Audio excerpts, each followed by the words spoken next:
Аймакты болуп көрбөгөндөй ачкачылык каптаган Газада тамак аш жетишсиздиги курч маселе бойдон калууда.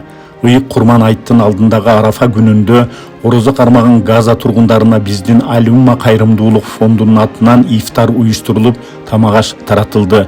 Ифтарды кубануу менен тоскон газалыктар бул кайрымдуулук ишке салым кошкон, себепчи болгон ар бир адамга дуа кылып, ыраазычылыктарын билдиришти.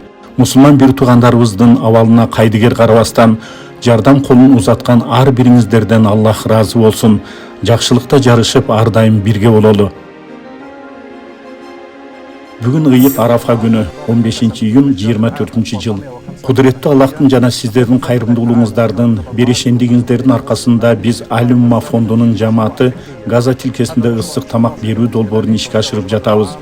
Бул долбоордун алкагында Газа тилкесинде жүрүп жаткан согуштан улам жабыркагандарга, орозо кармагандарга жана жер которгон үй бүлөлөргө тамак аш таратабыз.